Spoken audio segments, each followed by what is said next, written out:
Praise the Lord, praise the Lord. Amen, amen, amen, amen. I am so excited. I don't know, to some of you, this is almost like a reunion to me.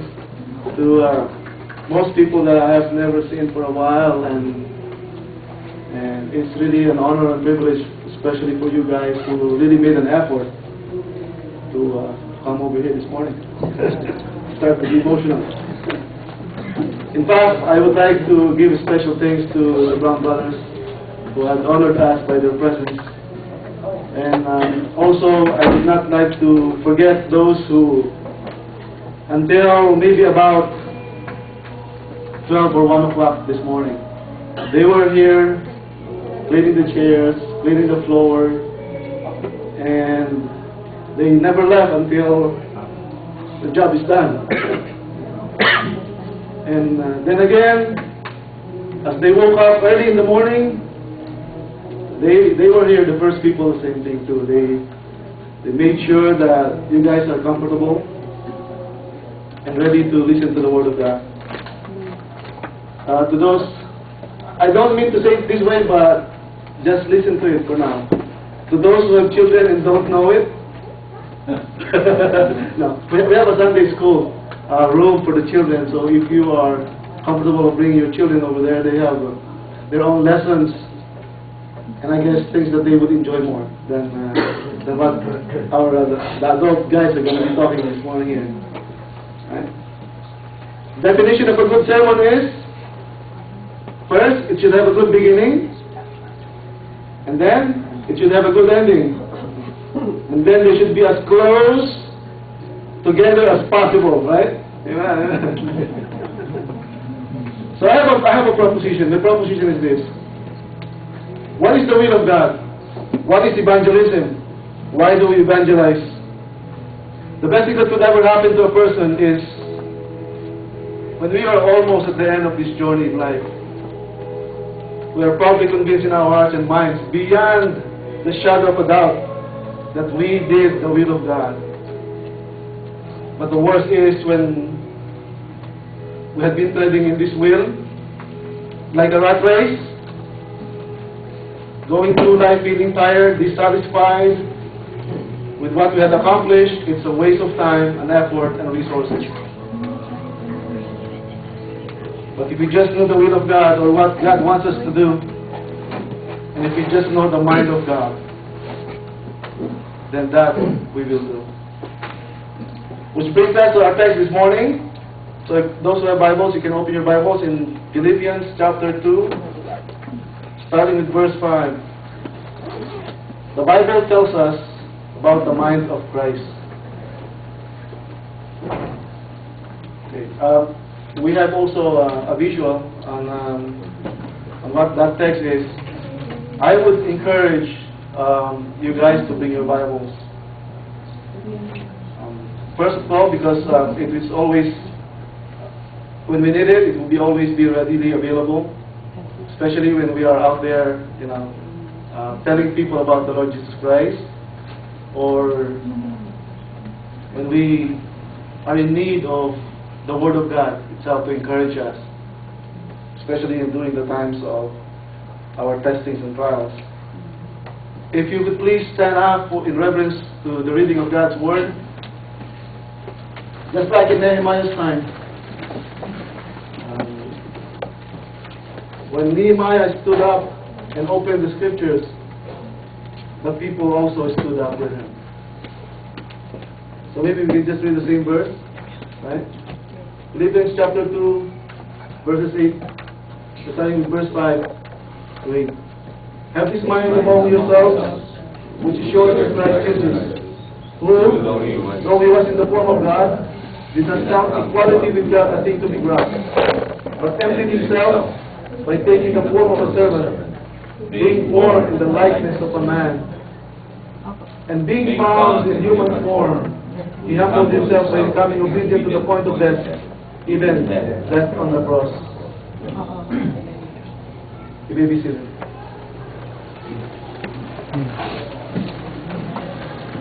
Title of the message is Evangelism, God-man style. Not Gangnam style, but God-man style. we all know that Jesus Christ is a God-man. And the first thing that we could probably pick up from what he did is, even though he was God, he emptied himself and became one like us. I remember the story about a certain violinist, and he was performing at the Carnegie Hall. And after the play, the people started telling him, again, play it again. So he was his morale got lifted up. So he played it again. Second time he finished, once again the people asked, play it again, play it again. So he played it for the third time, fourth time, fifth time, sixth time, seventh time. And at the end,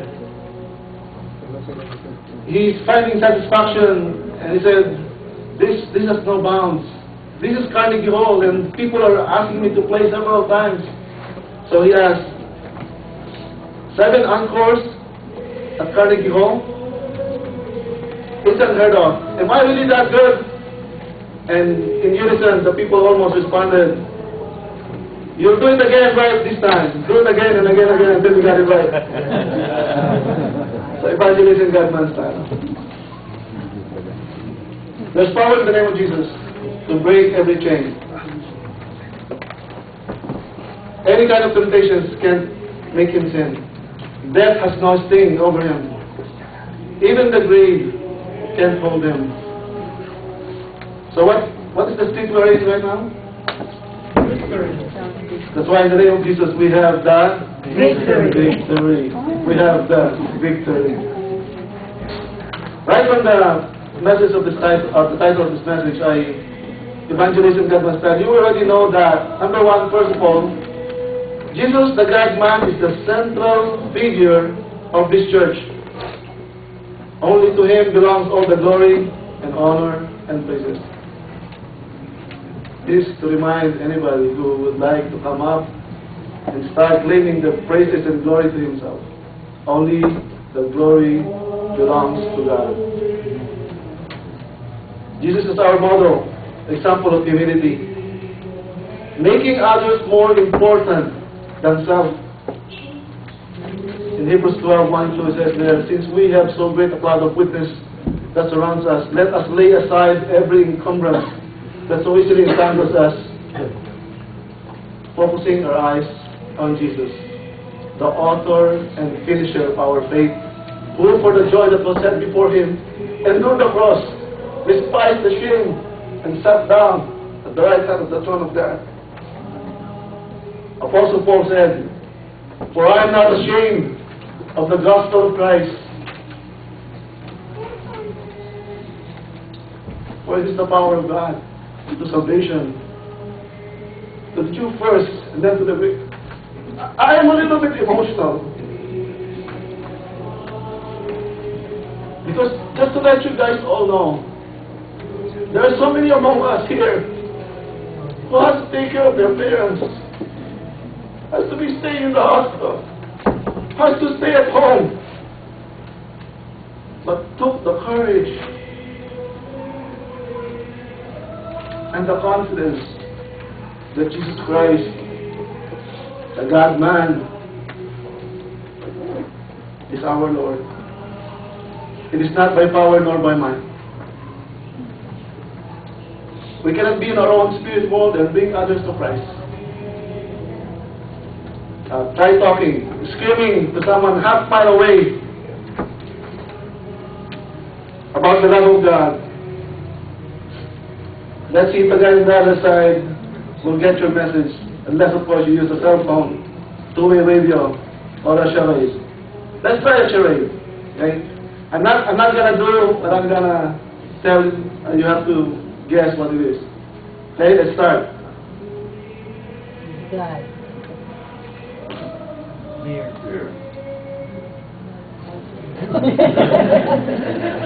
It could give the wrong message, right? Somebody up there old is ready to get you and me and get killed. But the message is, Jesus died for you and for me. And everyone can do evangelism. Together with this biblical mandate, to preach the gospel is the assurance of victory every time. Why? Because evangelism is simply sharing the gospel of Jesus Christ in the power of the Holy Spirit and living the results to God. Once again, evangelism is simply sharing Christ in the power of the Holy Spirit and living the results to God. Principle number 1, make believers. This is the mindset. 285 times the word believe is being found in the Bible. Can you believe that?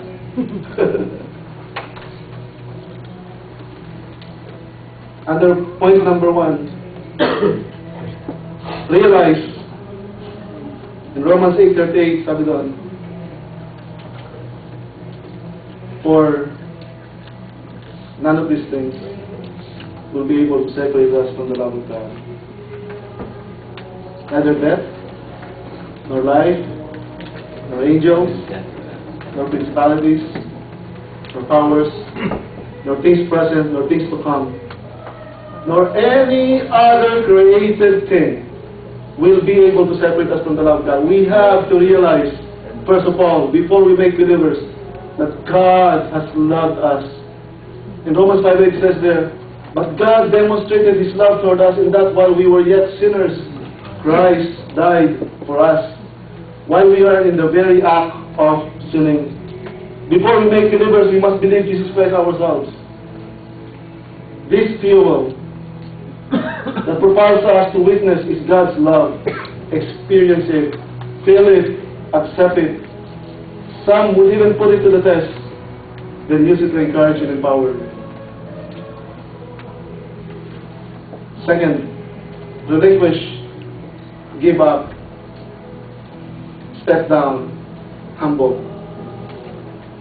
Though, Philippians 2:6, he says there, though he was in the form of God,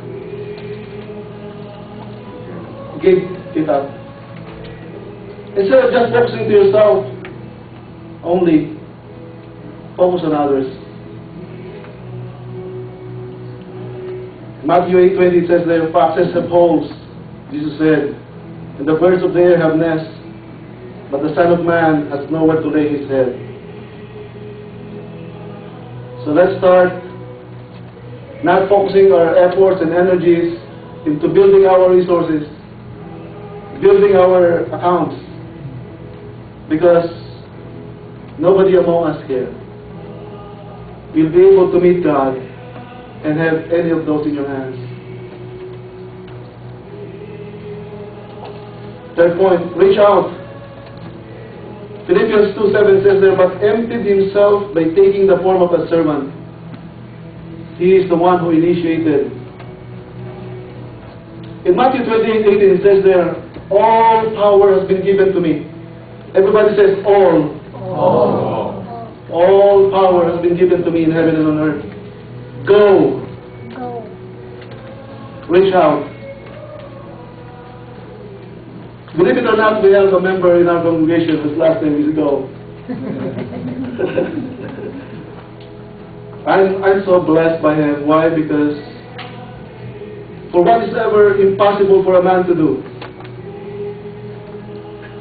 with all his resources, he would come, bring himself, his wife, his son, in each and every service that we had.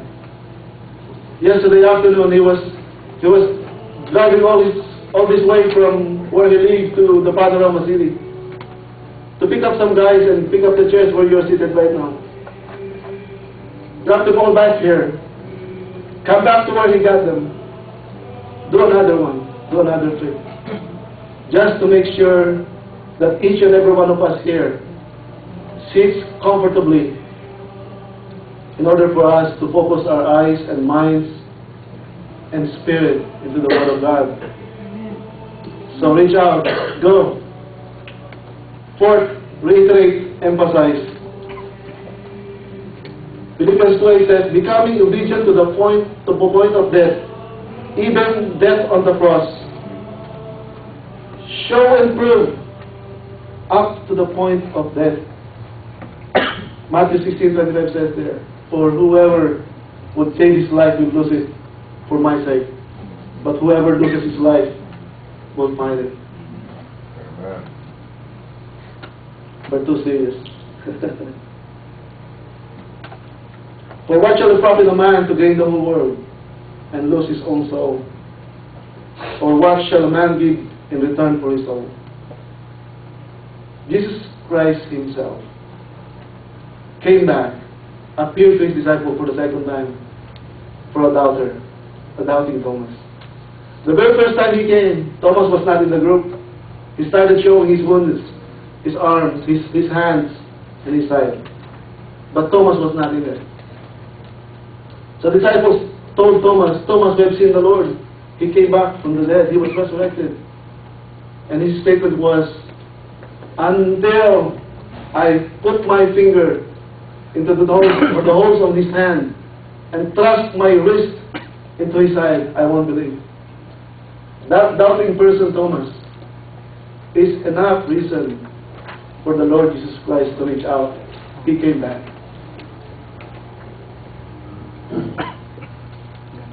Second principle. So the first principle is make believers. Second is mature disciples. A tree has to be strong or mature enough before fruit bearing, or else you know what's going to happen. The branch is going to break. Go and make disciples. That's the command from the Lord Jesus Christ himself, the Great Commission. The meaning of disciples is learners, or followers, or students. Make people your students of the Bible. Commit to make disciples. In 2 Timothy chapter 2, verse 2, it says there, and what you have heard of me in front of many witnesses, entrust yourself to faithful men who will be able to teach others also. Spend time and money to fat people. Fat people? Where's the fat people there?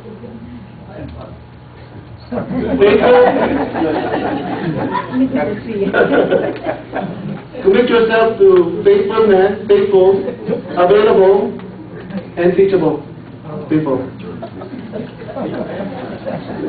Right? Second, have compassion. In Mark 7, verse 1, it says there, in those days when again a great crowd had gathered, and had nothing to eat, he called his disciples to him and said to them, I have compassion on the crowd, because they have been with me now 3 days and have nothing to eat. Wow. Have compassion. I don't know how to set the mood of the crowd back. It seems like there's a point in time when people start like, starting to get serious. So let me alleviate that a little bit. Talk about compassion. Those of us here who are playing golf, to those who are playing golf, it needs a lot of concentration. Not a golf.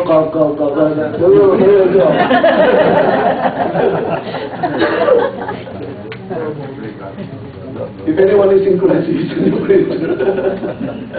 so it really needs a great deal of concentration when you're playing golf. So there's this guy who was about to putt the golf ball. You know, he went down to the ground, stared at the terrain of the grass, just to make sure how much is going to hit the ball, on which direction, and make sure that the ball goes into the hole. All of a sudden, at the corner, turns a funeral procession. So, what he did, he put down his putter, solid putter, faced the funeral procession, took out his hat, put it on his left side, and bowed his head. So his companion noticed that. And he said, oh, that was a very thoughtful gesture. What a compassion. And the guy said, thank you. We would have been married 25 years next Thursday.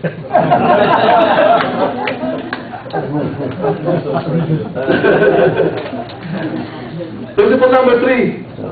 The last principle. Praise the Lord. Amen. Hallelujah. Multiply the ministry. This is a call for everyone. In 1 Peter chapter 4, verse 10 to 11. As each of one has received a gift, minister it to one another as good stewards of the manifold grace of God. If anyone speaks, let him speak as the oracles of God. If anyone ministers, let him do it as with the ability which God supplies, that in all things God may be glorified through Jesus Christ, to whom belong the glory and the dominion and the power forever and ever. Amen. Amen. In Titus 1:5, it says, finish the task, mature. Mature here it doesn't mean that you have to make them all old, right? Mature. Make them wise. It says there, this is why I left you in Crete, so that you might put what remained into order, and appoint matured men, elders, in every town as I directed you. So in summary, evangelism, God-man style. Principle number 1, we make believers. The message is only one, the Lord Jesus Christ. Amen. The medium, the strategy, one-on-one, 2x2, house to house, corner to corner, whatever you think. The mark or the goal is to gather, assemble the sheep, guard and watch, and admonish the flock. A skillful coach will often return to the basics of the sport to pull the team or a player out of a slump. An effective minister returns to the basics to keep his congregation on track.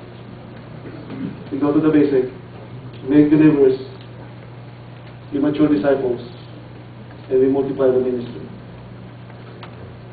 Grow and bear fruit, and you will just watch and see it happen. I would like to quote a statement from Joseph Prince. It says, after his resurrection, Jesus went back to the Father. Today he is seated at the right hand of God. This is resting in his finished work, occupying a place of the highest authority. And he put that life in you, the life of Christ, in each and every one of us.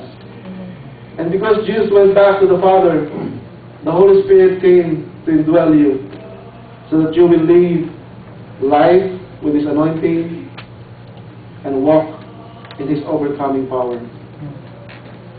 The good news is, God Himself is the first one who moved. He initiated our salvation.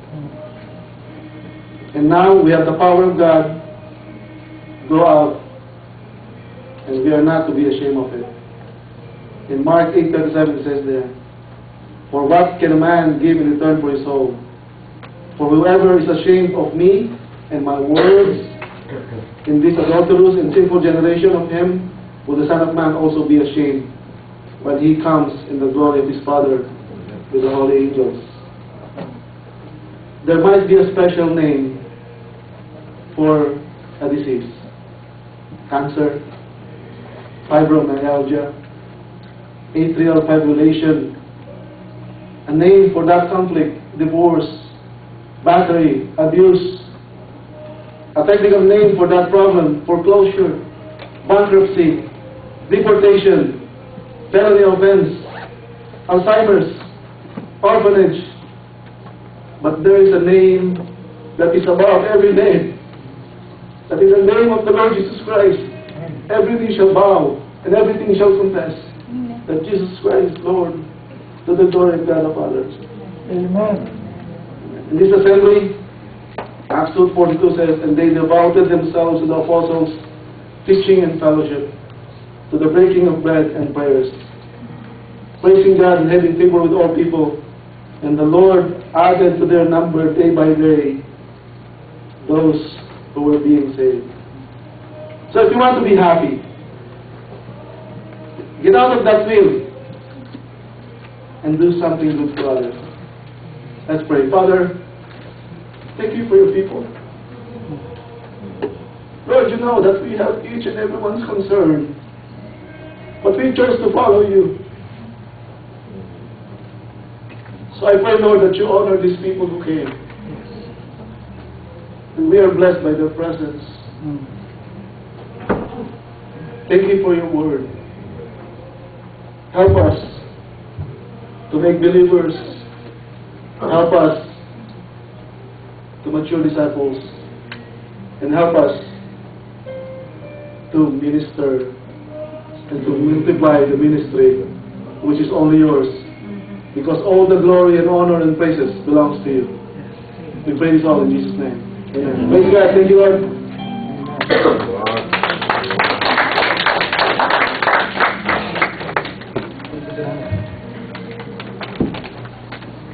Praise God. Hallelujah. So, being blessed with our message. Amen. As you all know, all of us here are called by God, first of all, to be with Him in heaven. Do you believe that? Yes. You want to spend the rest of your life with God in eternity, in heaven? Amen. And of course, we all know that when at the very time that you accepted Jesus Christ as your personal Lord and Savior, you are assured to be with Him in heaven. Amen. And of course, for all of us believers, we are called by God, of course, like what Pastor Noli said, we need to make believers. We need to make mature disciples and multiply the ministry. And for some of us here that haven't accepted Jesus Christ yet as your personal Lord and Savior, this might be a great opportunity for you. Let us pray for you. And we all know that without God, we can do nothing. Without God, we cannot make the three of these. We cannot make, fulfill the Great Commission that He appeared to you, Matthew 28:18-20. And Jesus came to them and said, all authority in heaven and on earth has been given to me. Therefore, go and make disciples of all nations, baptizing them in the name of the Father and Son and of the Holy Spirit, and teaching them to obey everything I have commanded you. And surely I am with you always to the very end of the age. Amen. Amen. So let's be reminded that this is our responsibility. This is not a choice. This is a responsibility from God that we need to make believers. We need to make disciples. We need to multiply the ministry. And glory to God. By the way, just a free support. Last weekend, we actually have a new sister here that's been water baptized, Sister Ella. Amen.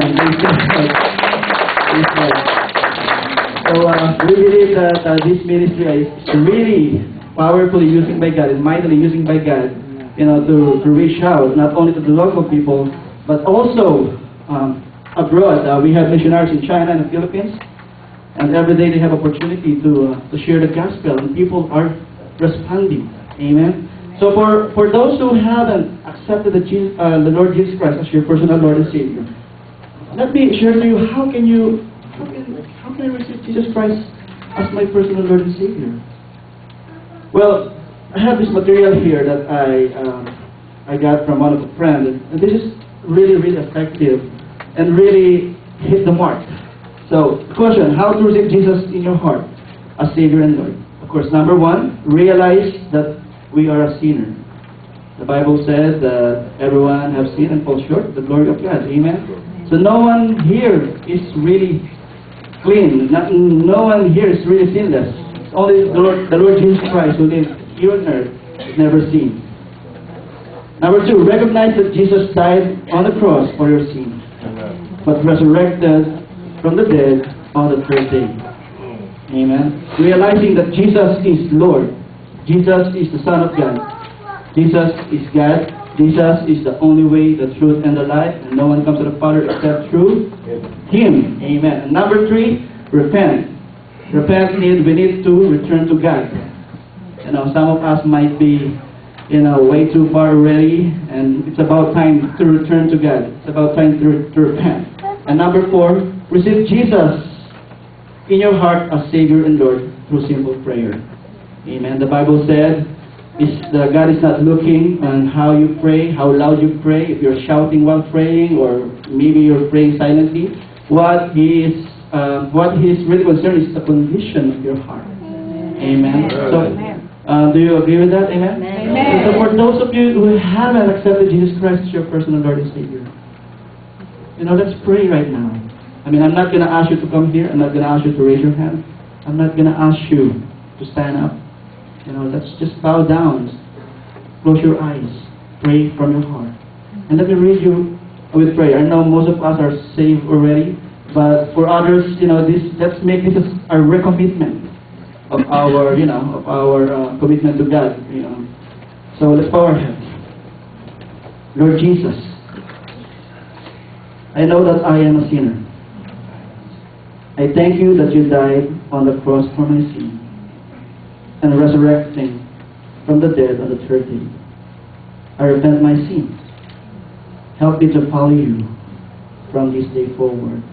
Help me to do your will. Holy Spirit, speak to me every day. Tell me what to do. Tell me where to go. Tell me what to say. For I recognize without you I can do nothing. Lord, we recommit our surrender to you.